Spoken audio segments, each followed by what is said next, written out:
Well, hello, everyone. I'm Dr. Leslie Kernisan, board-certified geriatrician and the founder of BetterHealthWhileAging.net. And this is the Better Health While Aging video podcast, where we discuss common health problems that affect people over age 60 and the best ways to prevent and manage those problems. We also often address common concerns and dilemmas that come up with aging parents and other older loved ones, like what to do if you're worried about falls or safety or memory, or even the quality of an older person's healthcare. So in today's episode, I want to address a question that I'm often asked, which is how can we plan to age well, to have what is sometimes referred to as successful aging?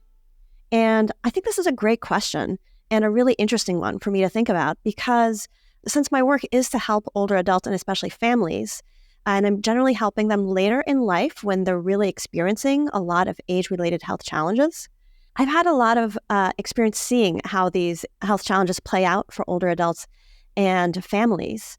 And the truth is that, sometimes I think it's a little harder than it had to be, in part because of the way people did or did not plan ahead. So I've become really interested in the question of, is it somehow possible to help people earlier in life lay kind of a different course for themselves so that they have a better time during those years where things are more challenging? So I've thought about it, and in this video, I want to share with you what has come up for me when it comes to planning for successful aging in hopes that it's going to help you plan ahead for a time in your future. And so specifically, what I want to cover in this episode is, first of all, I want to talk about what is successful aging so that we can be on the same page about what are the goals that we're working towards. And then I'm going to take you through my current thinking about 3 key steps to implement successful aging. So first, what does successful aging mean? Now, this is a question that has been explored especially in the gerontology literature. So gerontology, not to be confused with geriatrics. Geriatrics is a medical specialty. Gerontology is the social sciences discipline of all things aging. So it's especially gerontologists in academia who have explored this question. And a really common definition that was defined in the 80s was that successful aging meant that 3 things. 1, freedom from disease and disability. 2, that you had high cognitive and physical functioning. And 3, that you had active engagement with life. Now, of course, all of this sounds appealing, and you probably know people who are even in their 90s and still appear to be meeting these criteria, which is great. But what was striking to me with this definition is that this is defining successful aging as basically you get to keep living as you did earlier in life. And it's really nice if that can work out. But the truth is that often it doesn't work out, right? So there are problems with this model. And the problem is that most people, for reasons that I will get into in this episode, are not successful by age 85. By age 85, they have experienced some challenges to one of these 3 criteria.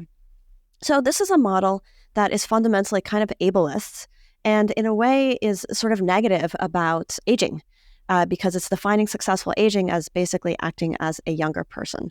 So I don't consider this myself successful aging. I really think of it more as lucky aging. And yes, people can to a certain extent make their own luck through some of the choices they make in life. There's also genetics and other factors that play into this. So what would be another way that we could think of successful aging?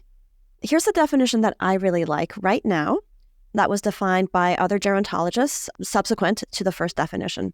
And in their definition, they really framed it as successful aging meant being reasonably successful in adapting to the challenges of aging.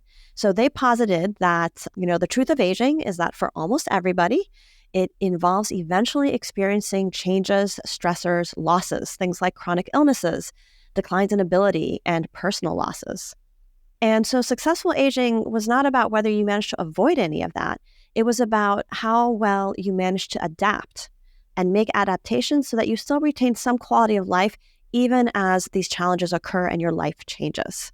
And so they said that success really comes from being able to marshal your internal resources and also external resources to effectively cope with age-related challenges.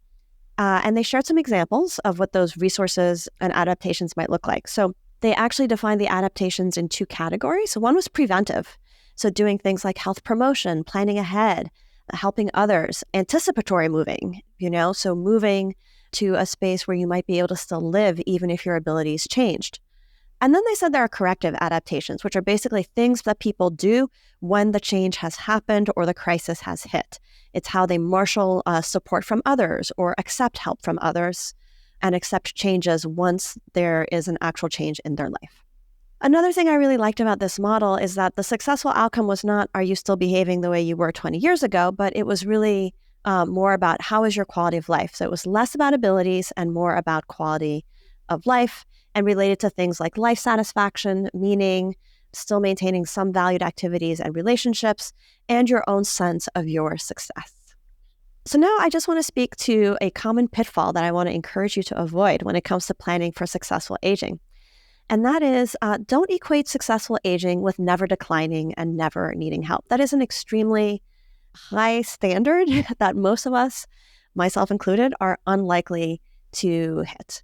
And what we know, both from research and also I can tell you from lots of personal experience, walking this journey with lots of older adults and their families, is that it's the older adults who are able to adapt to changes and accept some assistance who do better in those later years of their life.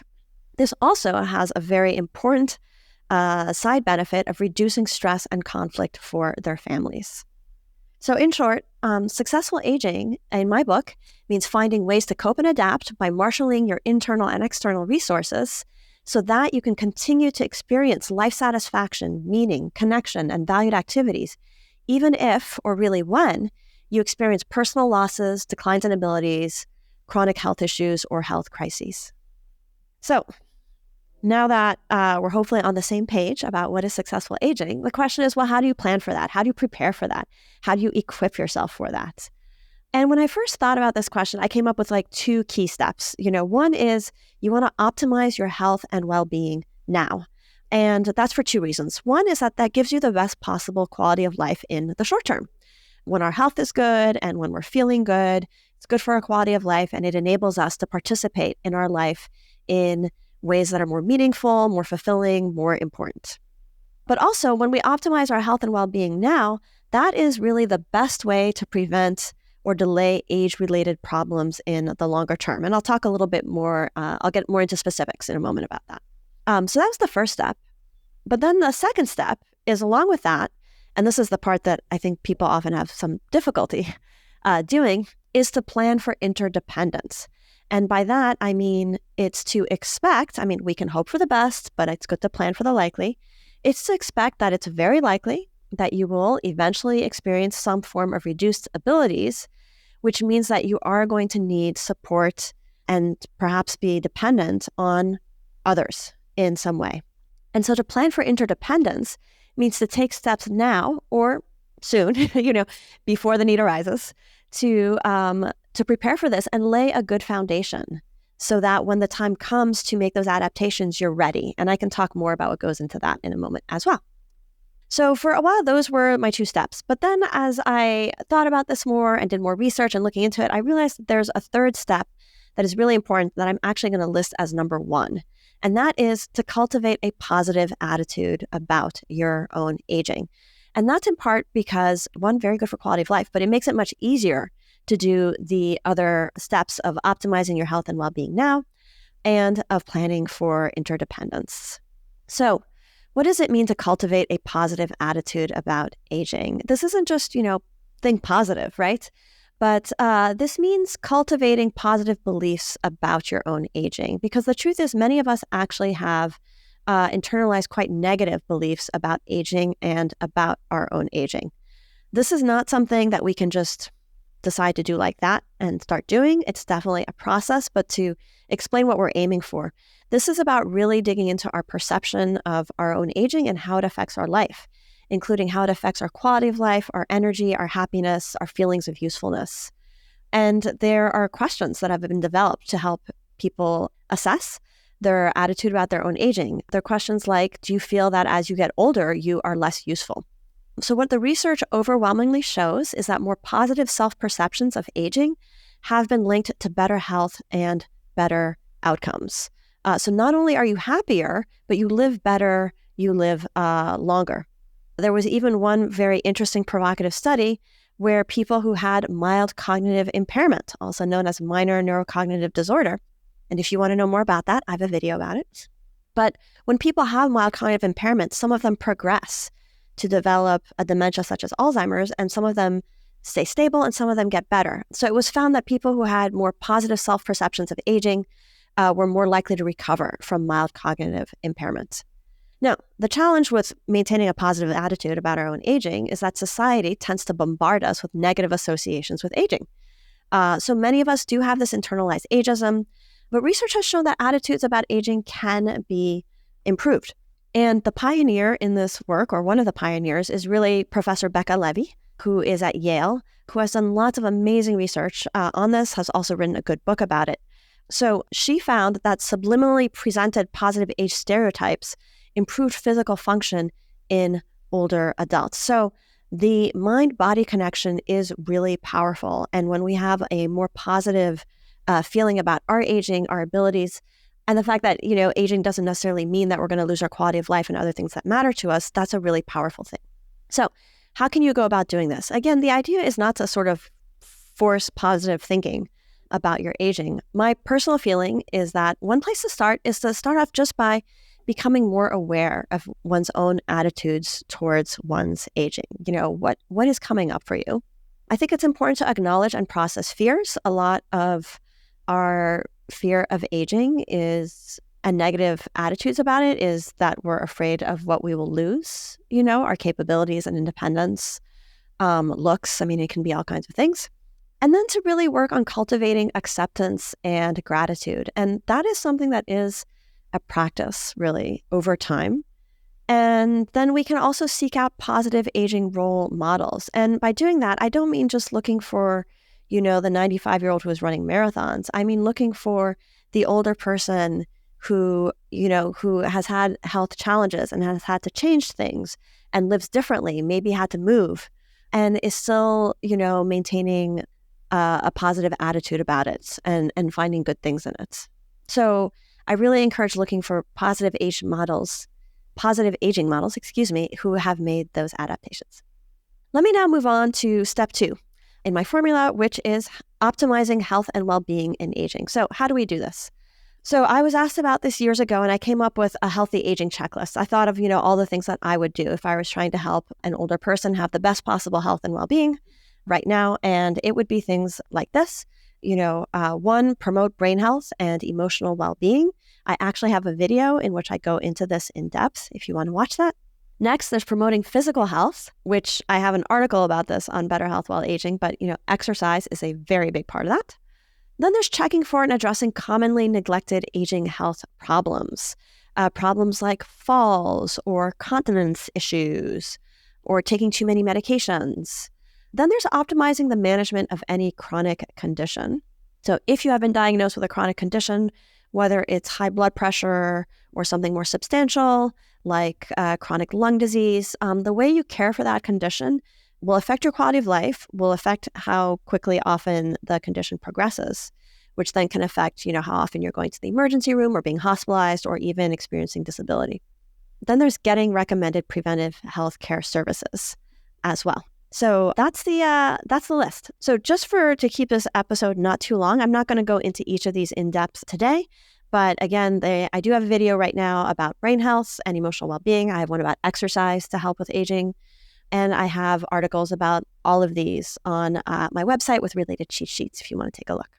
So what about the question of how do you prevent or delay age-related problems? So people often want to know that. How do I prevent or delay getting Alzheimer's? How do I prevent or delay getting weak and frail and having to move? And the answer is actually to use the same approach as to optimize your health right now. So those are the things to do. The sooner you do them and the more consistently you do them, the better. So again, brain health, physical health, I do recommend checking for those common aging health problems, again, because they also get in people's way, optimizing the management of any chronic conditions, and getting recommended preventive healthcare services.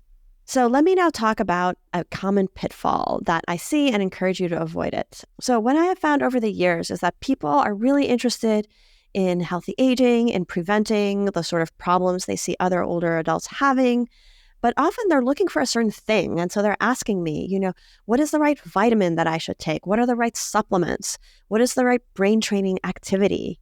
And the thing is that there is no specific single thing. Actually, probably the closest single thing, if I had to pick one, would be exercise. But these other things that people are often trying, a vitamin, a supplement, brain training activity, these almost never work in randomized clinical trials. I think the body is too complicated, and that what people really need is, first of all, an approach that addresses many aspects of health. And the other is that, especially if you have any significant health conditions, it's getting those under control and managing them as well as possible. So in my experience, doing things to optimize your brain health, your emotional health, and your physical health through lifestyle approaches is what's effective. I especially recommend social engagement, social connection, social engagement, stress management, and exercise. And then I'm also personally a fan of minimizing brain slowing medications if you can. I have some videos about that. It's something we do a lot in geriatrics. And remember, a positive mindset about aging does help delay declines in cognitive health and in physical health.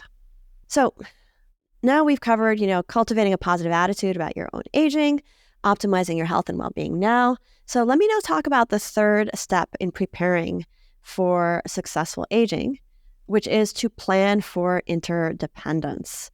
And by that, again, I mean, expecting that you'll eventually experience some form of reduced abilities. And it's really important to try to keep a positive and accepting attitude about this, right? Remember, it is not incompatible to have lost certain abilities, which honestly is going to happen to most of us if we are lucky enough to live a long time, is not incompatible with experiencing life satisfaction, finding meaning, or having a good quality of life. So let's talk now about how we can actually do this, take those steps to plan for interdependence. So what does it mean to do this? I think of interdependence as referring to a time when our well-being is more intimately connected to the actions and support of others. Now, we all experience this when we're first born, as young children, and in childhood. We're deeply, deeply dependent on others. And then, in adulthood, we have a lot of independence and autonomy and ability to care for ourselves. And the truth is that we do better when we are still connected to actions and support of others. We are social creatures.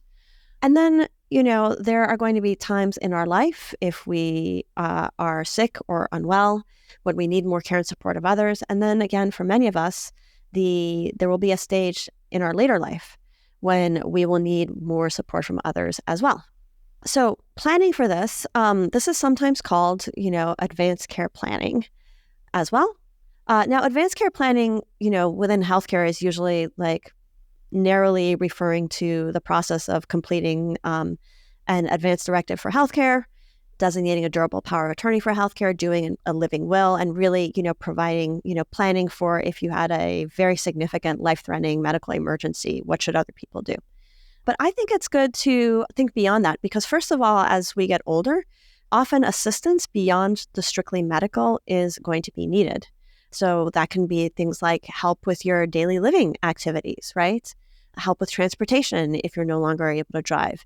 Help with finances if you have started to develop a problem with memory or thinking and, are having difficulty with that. Or, help with grocery shopping if you have really bad arthritis and, navigating the grocery store is beyond you. So some of the things that I think are good to consider is, if, or really when, we should assume it's a when, we reach that stage where we needed help and support from others, who would be involved? Who might be involved? Who are our options? Who are the possibilities? Where would we like to be? And who might provide actual hands-on care if it were needed? And how could it be paid for or accessed? So to do this, I came up with 5 specific steps, which is basically 1, you find out more about what might happen to you. I'm going to talk a bit about what tends to happen to many older adults, but you can also talk with your health provider because what is likely to happen to you partly depends on what's going on with your health and, the diagnoses that you have. You want to consider options for managing what might happen in the future. You want to express your values and preferences when it comes to the kind of care or situation that you might get. You want to choose surrogate decision makers, and then you want to complete legal paperwork. So let's now talk a little bit about what might happen in the future as we get older. So the nature of aging is that we become more susceptible to chronic diseases and to health crises. we also become less physically and cognitively resilient. So that means that it becomes easier to get much sicker from things like the flu, COVID, bacterial infections. It becomes easier to fall, right? And some falls lead to very significant injuries. Many an older person has had their life totally changed by a hip fracture or a head injury. When we get sick, whether it's from our chronic condition or from, a new infection, it often takes longer to recover from illnesses and injuries. It takes longer to build our strength back up so that we can comfortably move around our house. So what this means for people, every person's aging journey is different. But, some of the things that I see often that I would say are pretty common is people might be in pretty good shape and then have a sudden health crisis that they survive, but results in diminished abilities, such as a major stroke. Or people often develop a chronic condition that causes frequent symptoms and over time, gets worse and it ends up causing frequent hospitalizations. So some examples of this would be conditions such as, heart failure, which in its early stages can be very manageable. But, when people have had it for quite a while, or if it gets really bad, it can be something where they're often in and out of the hospital for it. Same thing goes for chronic obstructive pulmonary disease. Another thing that does happen to some people, a fair number of people, especially if they get old enough, is developing cognitive impairment, developing changes in memory or thinking that eventually progress to Alzheimer's or another form of dementia. And again, the longer you live, the more likely it is to come up. And then there are other people who don't have anything like really specific that comes up, but they just over time, are having slow physical decline. They're getting a little frailer and weaker, and they might end up being quite frail and having frequent falls, even though they don't otherwise have a problem with their memory or thinking or a really significant health condition that's kind of like often causing them to have symptoms or end up needing medical attention. And then there's also developing a condition such as cancer, which, in some cases can sort of be like another chronic condition that goes on for many years, and in other cases can become quite significant and cause people to decline fairly steadily or even quite quickly. So those are the common things. And they all present challenges for older adults and also for families and those who are around them. Now, what is less common, but I think is what many of us are hoping for, is to remain completely independent with no limitations or abilities until the day you die or shortly before. Now, this does happen sometimes. Some of the ways that it can happen, people sometimes die suddenly due to an accident. It can be a motor vehicle accident or a bad, fall and a head injury. People can die suddenly due to a heart attack or a major stroke. People can die after a brief severe illness. We saw this a lot, during the COVID pandemic. But it also, there are other ways for it to happen, that people get sick, they get hospitalized, and, they die in the hospital or fairly soon afterwards. And then there are some people who just don't have any significant decline in abilities, and then one day they die in their sleep. This is, when I ask people, this is often held up as like the thing everyone is hoping will happen to them. It does happen to some people. I've certainly heard of it happening, but it's not what's going to happen to most of us. So in terms of the statistics, what we know about how people die, this is from the National Center on Health Statistics. And in 2022, the top causes of death in the U.S., top was heart disease, 700,000 deaths, followed by cancer, 600,000 deaths, accidents, 227,000. COVID was 186,000. Now, we still had a fair amount of COVID mortality going on then. It's much less.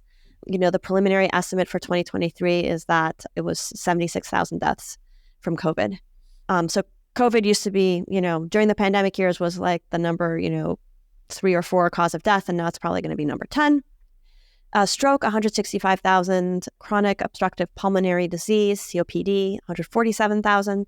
Alzheimer's, 120,000. Diabetes, 100,000. Kidney disease, 57,000. Liver disease, 54,000. Now, these are people of all ages, but many of them are older. So let me now speak to another pitfall that is good to avoid as we're thinking about this. I really want to encourage you to not just plan for your end of life. I cannot tell you how many people I've talked to about have they done any planning for their future or advanced care planning. And people often have this very narrow vision of, well, if I'm about to die, here's where I want to be and here's what I want it to be like. And it's important to think about that. That's useful information for your health providers to know, for your family to know. But what I have often wished people had spent more time doing is planned for their last few months or years of life, you know? And again, thought if they were in a stage of needing help and support from others for months or even for a year or two, what would they like that to look like? Because it is likely that most of us will experience months to years of requiring some support and assistance before we die. Because what happens if you don't plan? And let me tell you, most people have not planned. So this is what I and my colleagues who are geriatric care managers, also known as aging life care professionals, are dealing with, and countless families are dealing with also as they try to help older adults address elder care. But when there has not been planning, there is more stress for your family and care circle. There's less control for you, and there is more difficulty meeting your needs in the ways that you would prefer. So in terms of options for managing interdependence, some of the things that I would encourage you to think about, again, is who will be involved, who could serve as a surrogate decision maker, who else could provide some form of support or assistance, where would you like to be? The answer to this for most people is, I want to be at home until I die. Okay, that's fine. But what would it take to keep you at home? And what are your options for providing that, right? So often it takes the hands-on labor or support of somebody else to stay at home. Is that going to be feasible, right? To either pay for or have family members step up? What are other locations you might consider living as an alternative, and under what circumstances?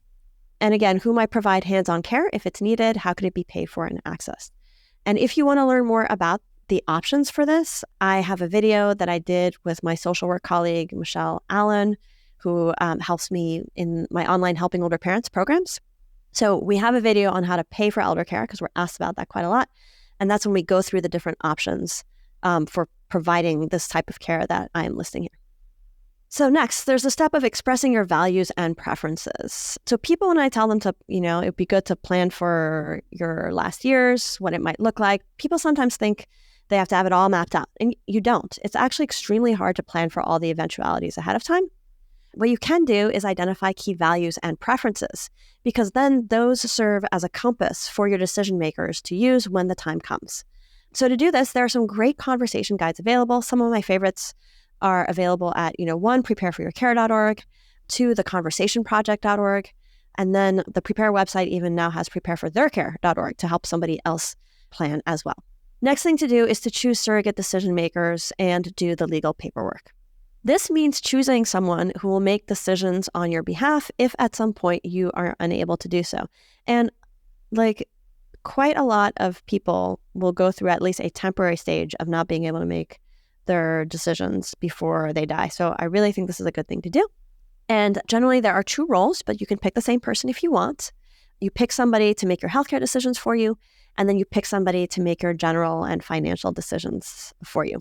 And to finalize this, you'll need to complete legal paperwork, such as a power of attorney document to do it. So some of the pitfalls that I see that I want to encourage you to avoid: don't forget to complete your legal paperwork. It's especially important to do it for the general affairs and financial affairs, because if for some reason you're not able to manage your finances and you get hit by a bus or something like that and your family needs to step in with that, there's actually no mechanism where family just get to step in because somebody's injured. They actually do have to go to court. Now, for health decisions, generally in an emergency, the doctors can turn to other people, your next of kin, to do it. So I think the legal paperwork is important. It also really helps when there are multiple children or people involved, can help resolve disagreements if there's been one person clearly designated as the go-to. I also encourage people to review and revise their planning regularly. I have lots of people who tell me, we did paperwork 20 years ago with an attorney.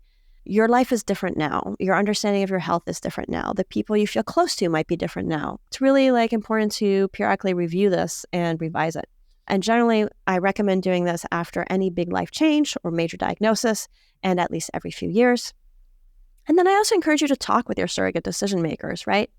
Because again, the better they understand how you've been thinking about how you manage your health or your affairs, the easier it will be for them to step in if it becomes necessary and act in the ways that are a good fit with what you would have wanted for yourself. So think about how to help them be prepared to make decisions on your behalf, and share with them your reflections on what you were thinking might happen and what would be your preferences if it does happen. You can also consider involving them more in your medical financial affairs. I mean, maybe it starts off just as like a yearly sit down with the person who's your healthcare decision maker, to kind of recap the major developments in your health and what's going on. And you could do something similar for, your financial situation. Now, really quickly, what if you are the adult child? Because I do get approached by adult children who want to get their parents to plan for, their aging, or maybe you're trying to help your spouse.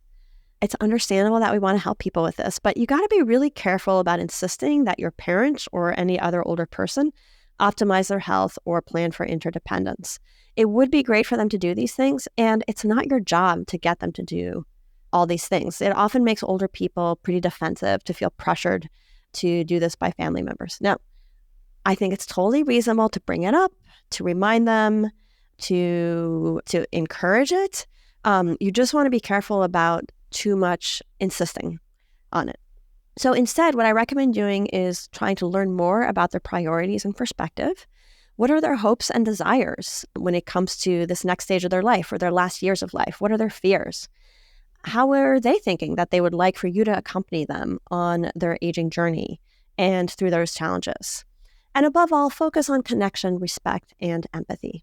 Now, if you are somebody who has an aging parent and you've been worried about your aging parents, if you've been concerned about signs of potential decline, I did write a book that is exactly about this. It's called When Your Aging Parent Needs Help, and it provides a sort of step-by-step framework for assessing the situation, figuring out how bad it is, and, how to get assistance from the medical system and the social care system.